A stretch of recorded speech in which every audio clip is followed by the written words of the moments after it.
मैं सुनील कविराज और आप देख रहे हैं इंडियन टाइम्स न्यूज। आज मैं एक बहुत बड़ा खुलासा करने वाला हूं क्योंकि पंकज सर हमारे साथ है और हमारे वरिष्ठ पत्रकार साथ में है और नियम कानून की जिस प्रकार से धज्जियां उड़ाई गई है, तो आज सिर्फ और सिर्फ बात होगा संविधान में जो नियम कानून बनाया गया है उसी बारे में बात होगा। जिस संविधान के आधार पे हमारे आर्मी जवान को कटघरे में खड़ा किया गया उस संविधान के बारे में बात होगा। जिस संविधान को पढ़कर हमारे एसआई साहब जितेंद्र जी तमाचा मारे हैं, अम्मा बहन किए हैं, उसी संविधान की बात होगी। हमको ज़्यादा संविधान का पता नहीं है, हमारे वकील साहब को है, तो आज बड़का खुलासा होगा और हमारे आर्मी जवान को जिस तरीके से दौड़ा दौड़ा के मारा गया है उसके पीछे जिसने दौड़ा के मारा उन पे क्या क्या मुकदमा लगना चाहिए और हमारे आर्मी जवान के ऊपर जो मुकदमा लगा है उसमें कितनी सच्चाई है, सबका पर्दाफाश होगा। भैया आज हम पर्दाफाश करने वाले हैं। सर हम आपसे सबसे पहले जानना चाहेंगे, पहला हमारा सवाल रहेगा कि क्या संविधान में लिखा गया है कि आर्मी जवान अगर गलती करता है तो उसको दौड़ा दौड़ा के मारा जाए या उसको गिरफ्तार किया जाए, उसको कटघरे में खड़ा किया जाए? किसके हाथ में है आर्मी जवान को सजा देने की ताकत? किसी भी व्यक्ति को, चाहे वो आर्मी जवान हो या सिविलियन हो, सजा देने की शक्ति जो है वो कोर्ट को है। सजा देने का काम पुलिस का नहीं होता है। पुलिस को अपनी औकात और हैसियत समझनी चाहिए। आप एग्जीक्यूटिव पावर आपको दिया गया है। भारत का संसद जो नियम बनाता है उस नियम को पालन कराने की सिर्फ जिम्मेदारी आपकी है। कोई व्यक्ति अगर अपराध करता है, गलत करता है, तो आपको नैब करना है। प्रॉपर एक लीगल प्रोसेस के तहत उनका अरेस्टेशन होता है और उसके बाद कोर्ट सज़ा देती है। पुलिस को सज़ा देने का कहीं से कोई अधिकार नहीं। जी, आगे हम दूसरा सवाल आपसे पूछना चाहेंगे। जिस प्रकार से हमारे आर्मी जवान को कटघरे में खड़ा किया गया है, उन पर दफ़ा कौन कौन सा लगाया गया है और क्या वो सही है? दफ़ा जो है वो पुलिस ने लगाया है। रिकॉर्ड जो है वो देख करके मैं आपको कल जो है वो बता दूंगा। तो दफ़ाओं की बात छोड़िए, लेकिन जो दफ़ा लगी होगी, जहां तक मेरा मानना है, वो 323-24 लगा होगा और 353 धारा जो है, जो सरकारी काम में व्यवधान पहुंचाने की धारा है, वही धारा का पुलिस सबसे ज़्यादा मिसयूज करती है। जी, वकील हैं हमारे, सीनियर हैं सर, इनसे आप पूछ सकते हैं। इस देश में सबसे ज़्यादा अगर सरकारी कर्मियों के द्वारा, सरकारी अधिकारी पदाधिकारियों के द्वारा जब भी अफसरशाही, लाल फीताशाही बढ़ती है, तो सबसे ज़्यादा अगर आईपीसी के किसी सेक्शन का दुरुपयोग होता है तो वह 353 का दुरुपयोग होता है। 353 का होता है सर। 353 का दुरुपयोग होता है। तो यही धारा लगी होगी और धारा चाहे कोई भी हो, सीआरपीसी का उल्लंघन हुआ है वहाँ पे। अगर आर्मी का जवान कोई के खिलाफ अगर कोई मामला बनता है तो सबसे पहले उसके कमांडिंग अफसर, उसके जो सीओ होते हैं, कर्नल रैंक के अधिकारी होते हैं। कर्नल रैंक का अधिकारी का मतलब होता है एसपी साहब से भी 1 स्टार ज़्यादा। एसपी साहब जो होते हैं उनको 1 स्टार और 1 अशोक स्तंभ होता है और कर्नल को 1 अशोक स्तंभ और 2 स्टार होता है, यानी सीनियर एसपी या डीआईजी रैंक के जो होते हैं उनका। तो उस रैंक के अफसर से परमिशन ले करके और तब उनको कोर्ट में हाजिर कराना है। और कोर्ट उनको जो है वो चाहे न्यायिक हिरासत में भेजे, चाहे दौड़ा दौड़ा के मारना नहीं लिखा है सर, सवाल ही नहीं उठता है। ये तो अनैतिक कार्य है। हमारे भीमराव अंबेडकर साहब वहाँ सर खड़े हैं, वहाँ पे जो है किताब लेके खड़े, उस सर मार रहे होंगे कि किस संविधान को मैंने लिख दिया कि हमारे आर्मी जवान को दौड़ा दौड़ा के मारा गया। सर एक चीज़ बताइए, जो हमारे आर्मी जवानों पर धारा लगा हमारे ऊपर भी लग सकता है ना, क्या कि हम न्यूज़ बना रहे हैं सर? नहीं, अब तक जितना भी आप लोगों ने किया, ऊपर लग सकता है कि नहीं? यहाँ पे सुनील कविराज जी वीडियो भी मैंने बनाया था, तो मेरे ऊपर लग सकता है कि नहीं? सुनिए बता रहे, सुनील कविराज जी, सबसे पहले तो मैं आपको धन्यवाद देता हूं कि आप इस मुहिम के शुरू से हैं जी। और जब मनीष कश्यप यहाँ आए उस समय भी आप मौजूद थे और शुरू से थे।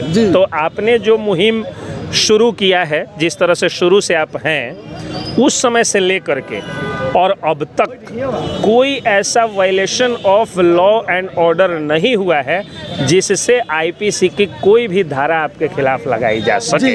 वीडियो बनाना कोई जुर्म नहीं ना सर? अहंकारी सर, वीडियो बनाना जुर्म नहीं ना सर? बिल्कुल जुर्म नहीं। रिपोर्टिंग करना जुर्म नहीं ना सर? आर्टिकल 19A के तहत संविधान, constitution gives you the power to speak against every kind of illegal actions.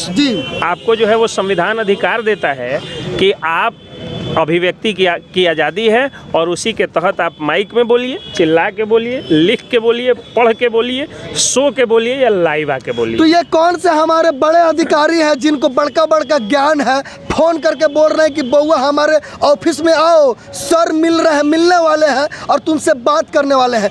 क्या आपको नहीं लगता कि हम थाने में उस दिन जाते तो हमारे ऊपर भी धारा लगा दिया जाता सर? अब थाना, अगर मैं अब पहले भी बोला, अहंकारी सत्ता, आप ही के बिरादरी के एक हैं रवि भट्ट जी, उनको औकात नहीं है जा करके जो है वो रिपोर्टिंग कर दे यूपी में। क्योंकि उत्तर प्रदेश में क्वेश्चन लीक हुआ, योगी आदित्यनाथ ने 3 पत्रकारों को जेल भेज दिया, उसके बाद ये सब लोग बिहार पकड़ लिए। जी। तो अहंकारी सत्ता अगर हो जाती है और अहंकारी अगर शासन प्रशासन अगर लाल फीताशाही पर उतर आए, डिक्टेटरशिप पर उतर आए, तो मिसयूज कर सकती है। लेकिन जितना शांतिपूर्ण ढंग से आप लोगों ने धरना प्रदर्शन किया है और अपनी बातों को रखा है, उसमें आईपीसी का कोई भी धारा आपके खिलाफ नहीं लगाया जा सकता है। अगर कोई लगाता है तो इसी को डिक्टेटरशिप कहा जाता है, इसी को हिटलरशाही कहा जाता है, इसी को मतलब ये एक बहुत ही गलत अहंकारी सत्ता का ये कार्य। सर अगला सवाल हम आएंगे, सिर्फ सर सवाल रहेगा वो भी कानून से रिलेटेड।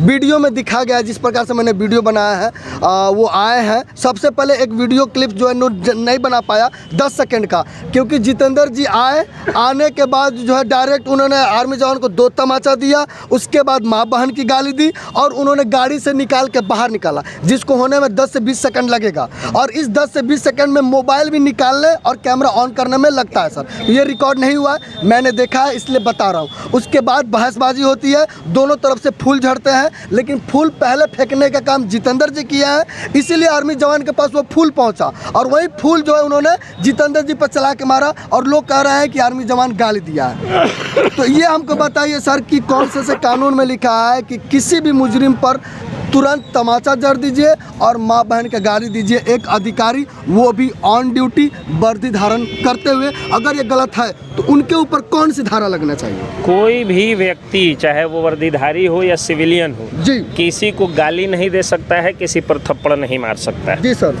ठीक है। अब रह गई बात कि जिस तरह का काम उन्होंने किया, आप उस समय से धारा पूछ रहे हैं, तो बेलेबल सेक्शन की धारा 323-24 हो जाएगी। लेकिन चूंकि मामला आर्मी जवान का, तो उन पर सेडिशन चार्ज होना चाहिए, देशद्रोह का मुकदमा चलाया जाना चाहिए। चूंकि आर्मी जवान को सरेआम इस तरह बेइज्जत करना देश को बेइज्जत करने के समान। देशद्रोह का क्या लगना चाहिए सर? सेडिशन, देशद्रोह का मुकदमा। ध्यान से सुनिएगा, देशद्रोह का आरोप जितेंद्र जी के ऊपर लगना चाहिए। क्या चीज का मुकदमा लगना चाहिए भाइयों? मतलब कि हमारे जितेंद्र जी क्या है? देशद्रोही हैं। लेकिन सर वो तो हनीमून पे गए हुए हैं सर, तो फिर कैसे होगा? उनके ऊपर लाइन हाजिर किया गया है सर, और हमारे आर्मी जवान अंदर है सर। देखिए, लाइन हाजिर करना और जब विभागीय प्रोसीडिंग हो जाती है तो ये अपने आप में एक बड़ी सजा होती है। लेकिन मैं कहता हूँ कि जिस तरह का काम उन्होंने किया, इससे और भी कड़ी सजा हो सकती थी और किया जाना चाहिए। लेकिन ये सजा भी कम नहीं कही जाती है। जब इनके ये डायरेक्ट दरोगा है और एक सिपाही जब दरोगा बनेगा तो वो इंस्पेक्टर बनेगा और साथ साथ दरोगा जी भी इंस्पेक्टर बनेंगे। एक विभागीय, एक डिपार्टमेंटल प्रोसीडिंग से उनके सर्विस बुक में उनका प्रमोशन हेल्ड अप हो जाएगा। और 10-20 साल बाद जब उनका जो जूनियर उनको देख करके सैल्यूट मारता था, जब इनको सैल्यूट मारना पड़ेगा, तब समझ में आएगा कि जवान के ऊपर हाथ उठाने का कितना बड़ा जो है वो हमको ये हुआ। लेकिन रह गई बात क्या कि इसके लिए मीडिया, सोशल मीडिया और आप जैसे एक्टिविस्ट का, मनीष कश्यप जी का, इन सब लोगों का धन्यवाद है कि आप लोगों ने इसको इशू बना दिया, जिसके कारण उनके खिलाफ कार्रवाई हुई। जी सर, अगला सवाल करना चाहेंगे। आपने वीडियो देखा है सर पूरा? हाँ, देखा। उसमें एक और जवान है जो दौड़ के आ रहे हैं, उनके ऊपर मास्क लगा हुआ है, काला कपड़ा बंधा हुआ है। क्या किसी जवान को या किसी आर्मी, बीएसएफ कमांडेंट, किसी को क्या इजाजत दी जाती है कि आप मास्क जो है लगा के ऑन ड्यूटी कार्रवाई करें? On special circumstances by the order of superintendent of police और ऑनरेबल कोर्ट, द सिपोई और the police person can be masked. लेकिन इसके अलावा नॉर्मल सिचुएशन में वो व्यक्ति कोई अपराधी नहीं है। दूसरी चीज़ कि ये आप आइडेंटिफाई कैसे कर सकते हैं कि वो जवान थे कि पुलिस वाले कोई लोकल गुंडा बुला के मारपीट? सर वो वर्दी में थे, वीडियो में दिख रहा है। तो ये जब तक चेहरा नहीं दिखेगा, जब तक उनका नेम प्लेट नहीं दिखेगा, Bihar police Bihar police code, जी सर, बिहार पुलिस मैनुअल 2007 में बाकायदे लिखा हुआ है कि प्रत्येक पुलिस वाले का जो ये नेम प्लेट है वो दिखना चाहिए, चेहरा साफ दिखना चाहिए, दाढ़ी तक बड़ी नहीं होनी चाहिए जिसके कारण उनकी आइडेंटिटी थोड़ी बहुत जो है वो कम हो जाए। तो ये सारा कोड है, ये नियम है, कोड को वायलेट करके उन्होंने ये काम किया है। लेकिन अभी इस चीज की श्योरिटी भी नहीं होती है कि वो पुलिस के ही थे कि कौन थे। अगर वो पुलिस के जवान है और उन्होंने सारा वायलेंस किया हुआ है तो उनके ऊपर अब क्या मुकदमा लगना चाहिए? उनके ऊपर जो है वो विभागीय कार्रवाई हो सकती है, उनका सस्पेंशन हो सकता है, इस पर संज्ञान ले सकता है जिला प्रशासन, कोर्ट भी चाहे तो वो कॉग्निजेंस ले सकता है इस पर। उनके खिलाफ अगर कंप्लेंट होगा, अगर केस होगा तो उस पर जितनी भी जो भी कानूनी प्रक्रिया है उसके तहत उनको सजा। अभी तक तो आपने यह मामला समझ लिया, अब हम आगे समझते हैं कि हमारे जो आर्मी जवान राधा मोहन जी हैं उनको बाइज्जत बरी कैसे किया जाए, बिना कोई दफा लगाए, बिना कोई कानून लगाए, बिना कोई लिखा पढ़ी के। सर हम आपसे जानना चाहेंगे, उनको तो जेल में भेज दिया गया है, विभिन्न प्रकार के दफाएं लगा दी गई है, विभिन्न प्रकार की कानूनी कार्रवाई कर दी गई है, ये सब क्या फर्जी है या लीगली है? बिल्कुल फर्जी तरीके से उनको फंसाया गया है। जब कोई वीडियो पुलिस उपलब्ध नहीं करा, पुलिस के पास मुंह बांध करके गुंडों की तरह हाथ चलाने के लिए, थप्पड़ चलाने के लिए उनके पास अधिकारी था जी। उनको जो है वो गर्दन में हाथ पकड़ के पीटते ले जाने के लिए उनके पास अधिकारी था। तो जाहिर सी बात है अगर उन्होंने कुछ किया होगा तो उसके खिलाफ भी तो वीडियो बनाने के लिए उनके पास होगा। कोई एविडेंस पुलिस के पास नहीं है। और आपसे बेहतर कौन जान सकता है कि आप ही वीडियो बना रहे थे वहाँ।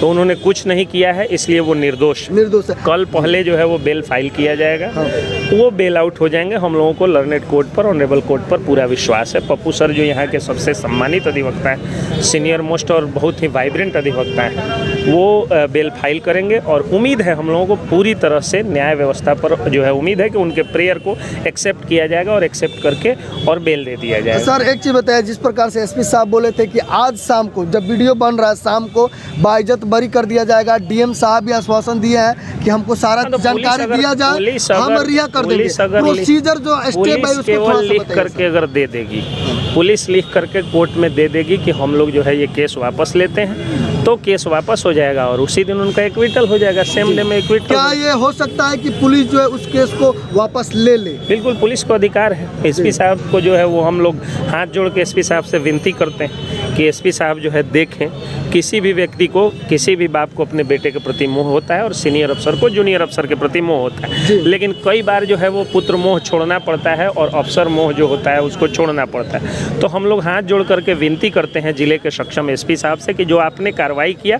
वो काबिले तारीफ है, लेकिन अब आपको जो है वो एक लिख करके लिखित में दे देना चाहिए कि आप मुकदमे को वापस ले रहे हैं। और मुकदमा जैसे ही वापस होगा कि उनका सेम डे में by the will of the honourable court उनका एक्विटल हो सकता है। अब मान लीजिए कि हमारे आर्मी जवान जो है वो सारे प्रोसीजर करने के बाद जो फॉर्मेलिटी है रिहा हो जाते हैं, तो क्या वो फिर से बॉर्डर पर जाके पाकिस्तानियों को मुंह तोड़ जवाब दे सकते हैं? बिल्कुल देंगे। उनका तो बेल आउट होगा, उसके बाद चले जाएंगे और एक बार जब अपने कैंप में घुस जाएंगे ना, तो जितना जो है वो नियम कानून ये लोग लगाए हैं, सब जाके आर्मी कैंप के सामने धराशायी हो जाती है। आर्मी का एक जवान जो है यहाँ के 20-20 दरोगाओं के बराबर ताकत रखता है और ट्रेनिंग भी होती है और उनमें ईमानदारी भी होती है, ईमानदारी की शक्ति भी हो, चूँकि घूस का पैसा वो लोग खाते नहीं, तो उनमें जो है उतनी ताकत होती है। एक बार अगर चले गए तो फिर दुनिया के किसी भी, भारत के और बिहार के किसी भी, दुनिया के किसी भी कोना से आप अपना अफसर लेके आइए, बिहार पुलिस लेके आएगी तो उनकी औकात नहीं है कि जा करके कुछ कर दो जी। और ऐसे भी सुन लीजिए, वैसे भी जो वहाँ पे जो उनका अरेस्टेशन हुआ है, मैं पहले भी बताया हूँ, वो सीआरपीसी का वायलेशन है। उनकी अरेस्टिंग तब हो सकती थी जब पहले परमिशन लिया जाता, सीओ को इसका इन्फॉर्मेशन मिल दिया जाता, सीओ कमांडिंग अफसर जो कर्नल रैंक के अफसर होते, और उसके बाद तब कोर्ट में प्रोड्यूस किया जाता है, तो कोर्ट उनको जो है वो जो करना होता है सो करती नहीं तो। लेकिन ये बिना इन्फॉर्मेशन दिए हुए प्रोड्यूस कराया गया और न्यायिक हिरासत में ये गलत हुआ है। सीआरपीसी का वायलेशन हुआ, या तो दरोगा अनपढ़ है या अहंकारी है जी। अगर उन्होंने जुर्म किया है तो मतलब कि जो आर्मी जवान उनको जो है भेज देना चाहिए जवान को। सर कहाँ पे? उनके अपने कोर्ट में सर, उनका खुद का कोर्ट होता है सर। उन्होंने एक सबसे बड़ी बात है कि अगर मगर की बात ही नहीं है। हाँ। यहाँ जब पुलिस अब तक कोई भी डिजिटल एविडेंस के आधार पे जिस पे हम लोग देख रहे हैं कि उनके साथ जायती हुई है, वो पुलिस जो है वो कहीं से नहीं दे पाई, तो अगर मगर का सवाल ही नहीं उठता है। उन्होंने कोई गलती नहीं किया है, वो यहाँ से निकलेंगे और जाके अपना बाइज्जत बरी होंगे और जाके सेवा देंगे। तो जैसा कि पाकिस्तानियों को जो है वो धुआंधार मारेंगे, क्या है कि वो तो बॉर्डर पर रहते हैं भैया, धूल चटाते हैं। अभी आप देख रहे थे हमारे साथ वकील साहब है, और आपने वीडियो पूरा देखा होगा किस प्रकार से उन्होंने जो कानून था, कानून के जो पन्ने थे और जो पन्ने में हम बाबा साहब भीमराव अंबेडकर ने लिखा है उस बातों को बताया है, और उस बातों को, उस नियम कानून को हमारे बिहार पुलिस के रक्सौल के हमारे जितेंद्र सर ने तोड़ा है, आर्मी जवान को दौड़ा के मारा है। आपको समझ आ ही गया होगा और आप समझ गए होंगे कि इसके पीछे का असलियत क्या है, आखिर में आर्मी जवान को क्यों डाला गया है और वो कैसे बरी हो सकते हैं। लेकिन अभी तक पता है हमारा सरकारवा उनको नहीं छोड़ रहा है, क्या है कि जो है ना सब में चोर चोर मौसेरा भाई होते हैं लोग, इसीलिए जो है एक दूसरे से मिली भगत है, इसीलिए अभी तक हमारे आर्मी जवान को नहीं छोड़ा गया है। नहीं तो सर जो नियम कानून बताए हैं ना, अगर उस रूल को पालन किया जाए तो मतलब कि तुरंत के तुरंत हमारे आर्मी जवान बाइज्जत बरी हो